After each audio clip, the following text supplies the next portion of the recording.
오늘 우리가 함께 나눌 이야기는 모든 부모님들이 언젠가 마주할 수도 있는 가장 가슴 아프고도 딜레마로 가득 찬 현실에 관한 것입니다.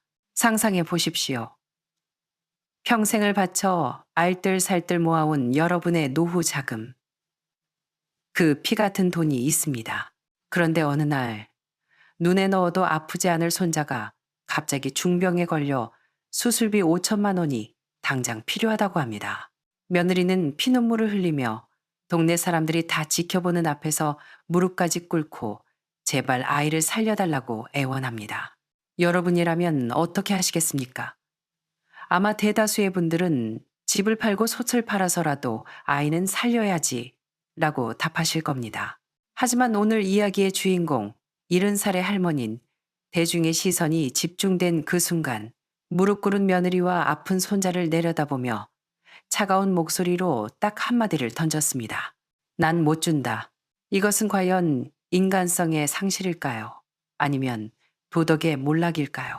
평생을 교사로 살아온 점잖은 할머니는 왜 이토록 매정하고 남들이 보기에 악독하기까지 한 결정을 내렸을까요? 동네를 발칵 뒤집어 놓은 그날의 소동 뒤에는 도대체 어떤 추악한 비밀이 숨겨져 있었던 걸까요? 그리고 한 달 후 법정에서 밝혀진 충격적인 진실은 무엇이었기에 그 자리에 있던 모든 사람들의 입을 다물게 했을까요? 오늘 이 이야기는 가족애와 효도에 대한 여러분의 상식을 송두리째 뒤흔들 것입니다. 부디 끝까지 지켜봐 주십시오.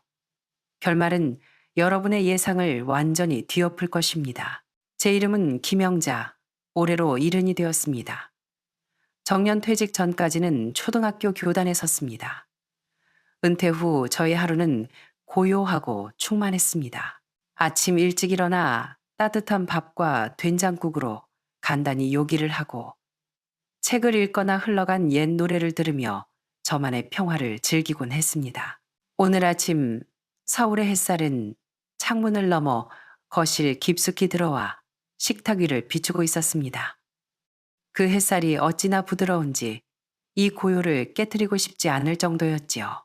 제가 인생의 절반 이상을 보낸 이 서울 성북동의 낡은 단독주택에서 시간은 유독 느리게 흐르는 듯 했습니다. 하지만 최근 반년 사이 이 평온함 속에는 알 수 없는 불안감이 맴돌고 있었습니다. 그 불안의 근원은 바로 며느리 최미경 때문이었습니다.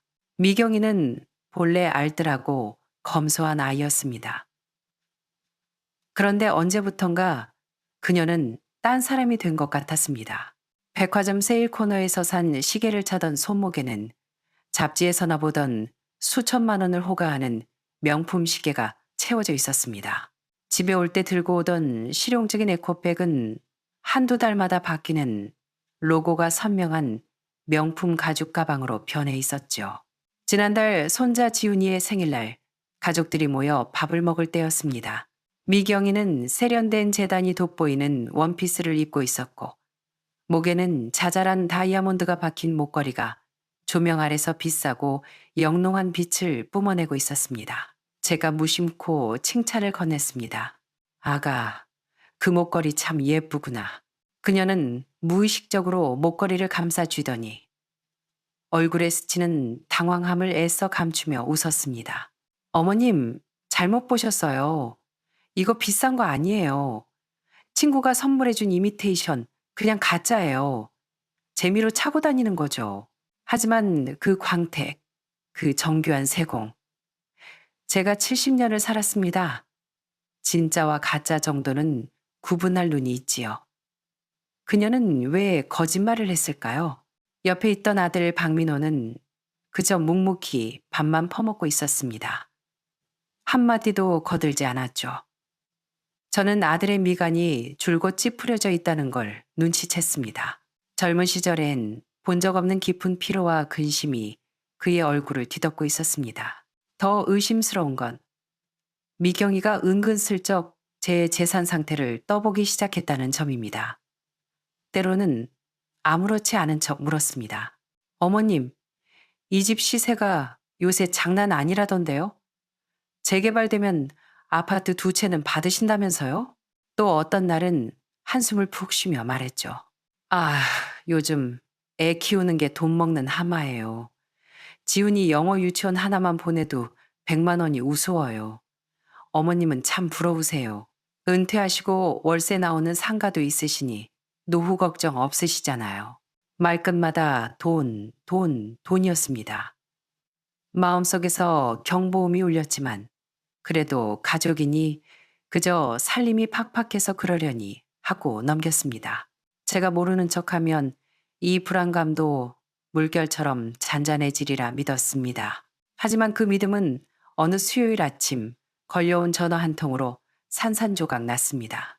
엄마, 수화기 넘어 아들 민호의 목소리는 잔뜩 갈라져 있었습니다. 지금 집에 계세요? 미경이랑 지훈이가 지금 그리로 가요. 아주 중요한 일이에요. 가슴이 철렁 내려앉았습니다. 무슨 일이냐? 지훈이한테 무슨 일이라도 생긴 거니? 만나면 아실 거예요. 전화로는 설명하기 힘들어요. 민호는 황급히 전화를 끊었습니다. 남겨진 제 심장은 쿵쿵거리며 요동쳤습니다. 30분도 채 지나지 않아 초인종 소리가 날카롭게 울렸습니다. 문을 열자 눈시울이 붉어진 며느리 최미경이 초췌한 얼굴로 서 있었고 그 옆에는 손자 지훈이가 서 있었습니다. 지훈이의 안색은 확실히 좋지 않았습니다. 창백했고 마치 서리를 맞은 풀처럼 기운이 없었습니다. 평소 같으면 할머니 하고 달려와 품에 안겼을 아이가 오늘은 쭈뼛거리며 제 엄마 뒤로 숨었습니다. 그 맑은 눈망울 속에 제가 읽어낼 수 없는 어떤 두려움이 서려 있는 것 같았습니다. 미경아, 도대체 무슨 일이냐? 그들을 거실로 들이는 제 마음은 점점 무거워졌습니다. 미경이는 자리에 앉자마자 눈물을 왈칵 쏟아냈습니다. 그리고 명품 가방에서 떨리는 손으로 서류 뭉치를 꺼내 탁자 위에 털썩 내려놓았습니다. 어머님, 그녀의 목소리는 절망으로 가득 차 있었습니다. 이것 좀 보세요. 서류의 맨 위에는 서울대학교 병원 로고가 선명했고 혈액종양내과 검사 결과지라는 제목이 적혀 있었습니다. 돋보기를 쓰고 자세히 들여다보니 알 수 없는 의학 용어와 수치가 가득했지만 붉은 펜으로 동그라미 쳐진 몇 단어가 제 눈을 찔렀습니다. 희귀성, 재생불량성, 빈혈의심, 골수 기능 이상, 즉시 골수 천자 및 유전자 정밀 검사 요망. 그 순간 누군가 제 심장을 쥐어짜는 듯한 통증이 느껴졌습니다. 하나뿐인 내 손자, 금지옥엽 키워온 내 새끼가 어쩌다 이런 무서운 병에 걸렸단 말입니까? 이게 언제부터 이랬니? 어쩌다 이렇게 된 거야? 제 목소리도 덩달아 떨렸습니다. 미경이는 지훈이를 으스러져라 끌어안으며 더 크게 울었습니다. 며칠 전부터 지훈이가 자꾸 어지럽다고 하고 코피도 안 멈춰서 병원에 갔더니 의사 선생님이 아주 심각하대요. 진행 속도가 너무 빨라서 당장 손 쓰지 않으면 큰일 난다고. 그녀는 가방에서 또 다른 종이 한 장을 꺼내 제 앞으로 밀었습니다. 예상 진료비 견적서였습니다. 어머님, 의사 선생님이 당장 초기 검사랑 치료비만 해도 5천만 원이 필요하대요. 나중에 골수 이식하는 비용은 뺀 건데도요. 저희가 무슨 돈이 있어요. 미경이는 눈물 젖은 얼굴로 저를 올려다보며 애원했습니다. 어머님, 제발요. 어머님은 여유가 좀 있으시잖아요. 일단 지훈이부터 살려주세요. 사람 목숨이 달린 일이잖아요. 5천만 원. 그 숫자가 혼란스러운 제 머리를 망치처럼 때렸습니다. 저는 억지로 냉정함을 되찾으려 애썼습니다. 미경이의 슬픔은 진짜처럼 보였고 지훈이의 창백한 얼굴도 사실이었습니다. 대학병원의 직인이 찍힌 서류 또한 반박할 여지가 없어 보였습니다. 하지만 왜일까요? 왜 그 심각한 병을 아들은 전화로 설명하지 못했을까요? 왜 며느리는 치료 방법을 상의하는 대신 정확한 액수부터 들이미는 걸까요? 그리고 지훈이는 왜 저를 피하는 걸까요? 저는 평생 아이들을 가르쳤습니다. 거짓말하는 학생과 핑계대는 학부모를 수없이 봐왔습니다.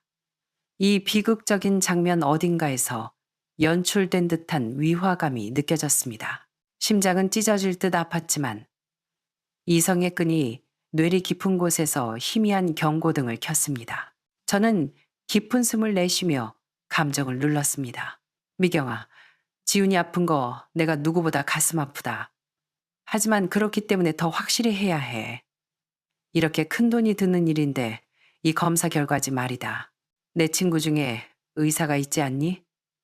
그 친구한테 보여주고 더 좋은 치료 방법이 있는지 자문이라도 구해보자. 지극히 합리적인 제안이었습니다. 그러나 최미경의 반응은 뜻밖이었습니다. 그녀의 울음소리가 뚝 그치더니 눈동자가 불안하게 흔들렸습니다. 어머님, 지금 애가 중리산이 하는데 한가하게 자문을 구한다고요? 그러다 골든타임 놓치면 어떡하실 거예요? 며느리 말은 못 믿어도 서울대 병원 의사 말은 믿으셔야죠. 그녀는 서류를 낚아채 품에 안았습니다. 마치 누군가 뺏어가기라도 할 것처럼요. 이건 지훈이 프라이버시예요. 함부로 남한테 보여줄 수 없어요. 어머님, 진짜 너무하세요. 돈 때문에 손자 목숨 가지고 저울질 하시는 거예요? 저는 그 자리에서 돈을 주겠다고 하지 않았습니다. 조금 더 생각할 시간이 필요하다고 했죠. 미경이는 지훈이를 데리고 나가며 그 기밀이라던 진단서를 챙겨 나갔습니다. 현관문이 닫힐 때 지훈이가 저를 돌아보던 그 눈빛. 무언가 말하고 싶지만 억누르는 듯한 그 눈빛이 잊히지 않았습니다. 텅 빈 거실에 홀로 남은 저는 혼란스러웠습니다. 미경이의 과장된 비통함, 아들의 애매한 태도, 그리고 절대 보여주지 않으려던 진단서. 제 직감은 분명 문제가 있다고 외치고 있었지만 만약 진짜라면 이라는 공포가 저를 괴롭혔습니다. 그 후 며칠간 집 전화기는 고문도구가 되었습니다. 아들 민호는 전화를 걸어 지친 목소리로 저를 원망했습니다. 엄마, 미경이가 많이 힘들어해요. 엄마가 좀 이해해 주시면 안 돼요? 지훈이 정말 시간 없어요. 미경이는 더 이상 돈 얘기를 직접 꺼내지 않는 대신 축 늘어진 지훈이의 사진과 함께 오늘도 밥을 못 먹네. 밤새 기침하느라 잠을 못 잤다. 같은 메시지를 카카오톡으로 쉼 없이 보냈습니다. 마치 사냥꾼이 덫을 놓고 먹잇감이 제 발로 걸어 들어오길 기다리는 것 같았습니다. 저는 답장하지 않았습니다. 그들이 더 큰 허점을 드러내길 기다렸습니다. 하지만 그들이 저를 막다른 골목으로 몰아넣기 위해 가장 잔인하고 공개적인 방법을 택할 줄은 꿈에도 몰랐습니다. 금요일 오후 동네 마트에서 장을 보고 돌아오는 길이었습니다. 우리 아파트 단지 중앙정원을 지나는데 저 멀리 사람들이 웅성거리는 게 보였습니다. 동네 터줏대감인 반장댁, 소문 좋아하는 옆동 김 여사까지 다 모여 있더군요. 불길한 예감이 스쳤습니다. 돌아가려던 찰나 최미경의 날카로운 울부짖음이 정적을 갈랐습니다. 어머님, 여기 계셨군요. 드디어 만나주시네요. 제가 반응할 새도 없이 미경이가 인파를 헤치고 지훈이의 손을 끈 채 달려왔습니다. 헝클어진 머리에 퉁퉁 부은 눈, 며칠 전보다 더 미친 사람처럼 보였습니다. 그리고 수많은 이웃들이 지켜보는 가운데 그녀는 제 발밑 시멘트 바닥에 쿵 소리가 나도록 무릎을 꿇었습니다. 어머님, 제발요. 우리 지훈이 좀 살려주세요. 그녀의 목소리는 처절했습니다. 지훈이 다 죽어가요. 의사 선생님이 지금 수술 안 하면 늦는데요. 5천만 원. 제발요, 어머님. 하나밖에 없는 손자. 불쌍하지도 않으세요? 그녀는 지훈이의 옷깃을 거칠게 잡아당기며 바닥에 꿇어앉혔습니다. 너도 할머니한테 빌어! 살려달라고 빌어! 아이는 공포에 질려 사시나무처럼 떨고 있었습니다. 미경이의 서슬 퍼런 눈초리에 아이는 울먹이며 기어들어가는 목소리로 외쳤습니다. 할머니, 살려주세요. 저 너무 아파요. 그건 아파서 내는 신음이 아니었습니다. 벼랑 끝에 몰린 어린 짐승의 비명 같았습니다. 주변이 술렁거렸습니다. 세상에 너무하네. 친손자라면서. 김 선생님 돈도 많으신 양반이 5천만 원이 아까워서 저러나? 애꼴 좀 봐. 너무 불쌍해. 스마트폰 카메라들이 저를 향했습니다. 녹화 중인 빨간 점들이 수많은 눈동자가 되어 저를 심판대에 세웠습니다. 반장댁이 곤란한 표정으로 다가왔습니다. 김 선생님, 일단 애부터 살리고 봐야지. 좋게 해결합시다. 모든 비난, 모든 동정, 모든 시선이 저를 질식시킬 듯 조여왔습니다. 현기증이 일었지만 저는 손바닥에 손톱을 박아 넣으며 정신을 차렸습니다. 저는 보았습니다. 엎드려 우는 척하는 최미경의 눈매 사이로 스쳐 지나가는 비릿한 승리감과 탐욕을요. 그리고 지훈이의 얼굴에 서린 나이에 맞지 않는 깊은 공포와 혼란을요. 저는 깊게 숨을 들이마셨습니다. 공기 중에 수치심이 가득했습니다. 저는 천천히 허리를 굽혔습니다. 미경이는 쳐다보지도 않고 바들바들 떠는 지훈이를 일으켜 세웠습니다. 손수건으로 아이의 눈물과 콧물을 닦아주며 속삭였습니다. 지훈아, 무서워 마라. 할미 여기 있다. 그리고 저는 허리를 곧게 폈습니다. 평생 아이들을 가르치며 부끄럽지 않게 살았습니다. 지금 여기서 무너질 수는 없었습니다. 저는 저를 심판하려는 듯한 이웃들의 눈빛을 똑바로 마주하며 바닥에 주저앉아 저를 올려다보는 며느리에게 얼음장처럼 차갑고 단호하게 말했습니다. 난 그 돈 못 준다. 변명도 설명도 하지 않았습니다. 죽음 같은 정적 속에서 저는 지훈이의 손을 잡으려 했지만 미경이가 아이를 낚아채 갔습니다. 저는 놀란 눈으로 저를 보는 사람들을 뒤로 하고 뚜벅뚜벅 집으로 걸어왔습니다. 등 뒤에서 미경의 악에 바친 통곡 소리와 사람들의 비난 소리가 파도처럼 밀려왔습니다. 현관문을 닫는 순간 바깥 세상의 소음이 차단되었습니다. 다리가 풀려 주저앉았습니다. 이 동네에서 수십 년간 쌓아온 제 명예는 끝장났습니다. 하지만 저는 알았습니다. 진짜 싸움은 이제부터라는 것을요. 그날 밤 아들 민호가 찾아와 고래고래 소리를 질렀습니다. 엄마, 진짜 너무하신 거 아니에요? 온 동네 망신을 시켜도 유분수지 5천만 원이 그렇게 아까우세요? 민호야, 네 양심에 손을 얹고 말해봐라. 지훈이가 정말 5천만 원이 없으면 죽을 병이냐? 네 처는 왜 진단서를 나한테 못 보여주는 거냐? 아들은 꿀먹은 벙어리처럼 입을 다물더니 씩씩거리며 나가버렸습니다. 저는 더 이상 기다릴 수 없었습니다. 곧바로 오랜 친구이자 유능한 변호사인 강 변호사에게 전화를 걸었습니다. 강 변호사, 나 좀 도와주게. 강 변호사의 조언에 따라 우리는 은밀히 반격을 준비했습니다. 첫째, 사설 탐정을 고용해 지훈이의 진짜 의료 기록을 찾았습니다. 서울대 병원뿐 아니라 동네 의원 기록까지 샅샅이 뒤졌습니다. 둘째, 아들과 며느리의 재정 상태를 조사했습니다. 결과는 충격적이었습니다. 탐정이 가져온 사진 속에서 최미경은 허름한 전당포 앞에서 험상궂은 남자와 실랑이를 벌이고 있었습니다. 불법 사채업자였습니다. 그녀의 명의로 된 카드빚과 제2금융권 대출이 눈덩이처럼 불어나 있었고 최근 몇 달간 명품 구매 대행 사이트와 백화점에서 긁은 카드 명세서가 쏟아져 나왔습니다. 5천만 원의 용도는 명백했습니다. 지훈이의 병원비가 아니라 그녀의 사치와 빚을 메꾸기 위한 돈이었습니다. 게다가 그녀는 최근 도박성 주식 리딩방에 빠져 큰 돈을 날린 정황도 포착되었습니다. 그들은 벼랑 끝에 몰려 있었습니다. 그래서인지 그들의 공격은 더 대담해졌습니다. 며칠 뒤 법원에서 등기 우편이 날아왔습니다. 서울 가정법원 민사소장 원고, 박지훈 법정대리인 친권자모, 최미경 피고, 김영자, 그들은 저를 고소했습니다. 직계혈족인 할머니가 부양 의무를 저버리고 손자의 치료비를 주지 않아 아동학대에 준하는 방임을 했다는 내용이었습니다. 청구 금액은 위자료를 포함해 1억 원으로 불어나 있었습니다.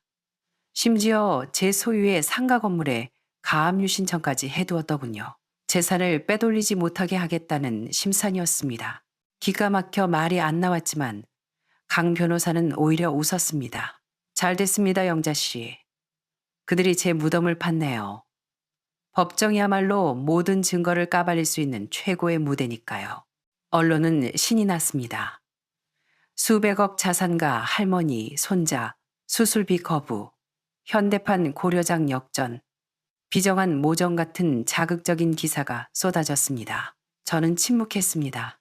재판 당일 서울가정법원 앞은 취재진으로 북새통을 이뤘습니다. 법정에 들어서자 최미경은 낡은 옷을 입고 세상에서 가장 불쌍한 표정으로 앉아 있었습니다. 옆에는 잔뜩 위축된 지훈이가, 그리고 고개를 푹 숙인 아들이 있었습니다. 재판이 시작되자 미경이 측 변호사는 감정에 호소했습니다. 피고는 막대한 재산을 가지고 있음에도 죽어가는 손자를 외면했습니다. 이것은 폐륜입니다. 미경이는 증인석에서 오열하며 연기했습니다. 저는 돈이 필요한 게 아니에요. 아이를 살리고 싶었을 뿐이에요. 판사님이 아들 민호에게 물었습니다. 원고 측 주장이 사실입니까? 아들은 한참을 망설이다 기어들어가는 목소리로 대답했습니다. 네, 제 아내 말이 맞습니다. 어머니가 좀 냉정하셨습니다. 그 말이 제 가슴에 비수처럼 꽂혔습니다. 하지만 이제 제가 칼을 뽑을 차례였습니다. 강 변호사가 자리에서 일어났습니다. 존경하는 재판장님, 원고 측은 아이의 병원비를 청구했습니다. 그렇다면 아이가 정확히 어떤 병인지부터 확인해야 하지 않겠습니까? 우리는 서울대병원 소아청소년과 전문의가 작성한 진단서 조회 회신서를 증거로 제출했습니다. 박지훈 화나, 경미한 영양결핍성 빈혈 소견, 특이 질환 없음, 입원 및 고액 치료, 불필요, 법정이 술렁거렸습니다. 미경이의 얼굴이 백지장처럼 하얘졌습니다. 강 변호사는 멈추지 않았습니다. 아이가 아프지 않은데 왜 1억 원이 필요했을까요? 그 답은 여기에 있습니다. 스크린에 최미경의 카드 내역과 사채업자와의 통화 녹취록이 공개되었습니다. 야, 최미경, 이자 안 갚아? 시어머니 돈 곧 나온다며. 거친 남자의 목소리가 법정에 울려 퍼지자 방청석에 있던 동네 사람들의 입이 떡 벌어졌습니다. 그리고 마지막 결정타가 남았습니다. 강 변호사는 심각한 표정으로 말했습니다. 재판장님, 이것은 단순한 사기 미수 사건이 아닙니다.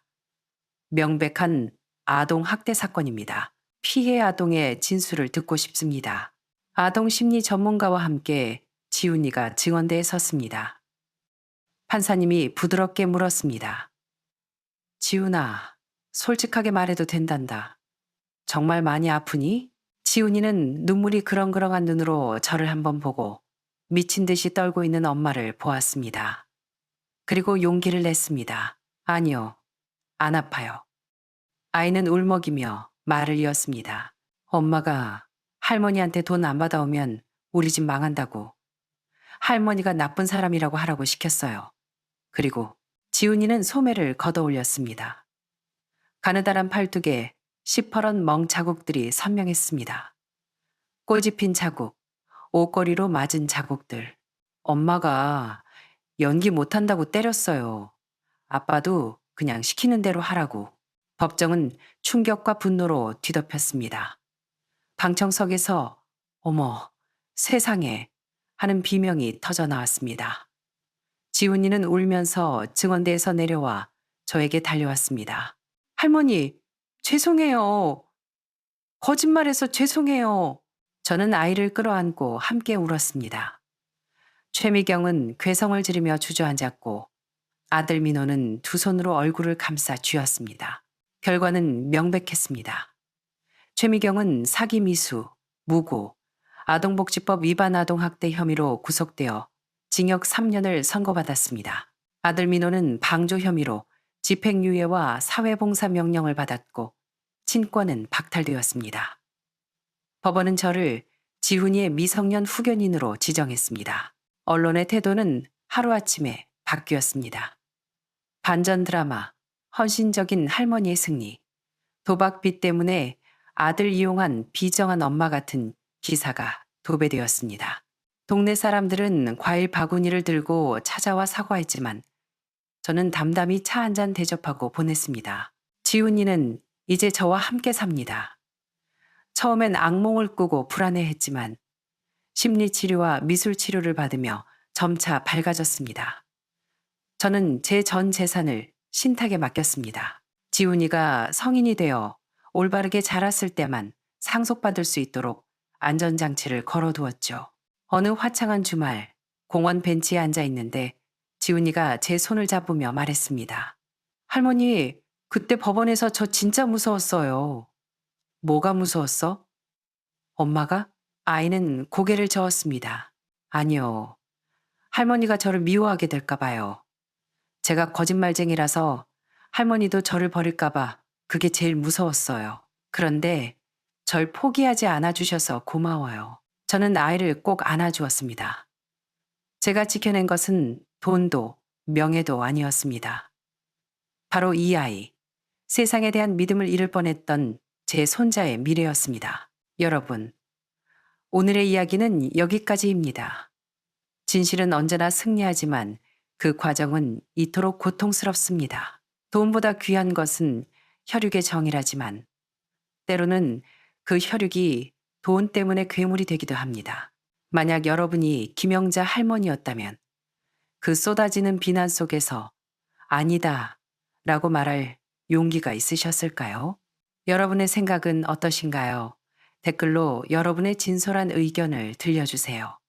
마음을 울리는 더 많은 이야기를 듣고 싶으시다면 구독과 좋아요 부탁드립니다. 그럼 다음 시간에 더 깊이 있는 이야기로 찾아뵙겠습니다. 감사합니다.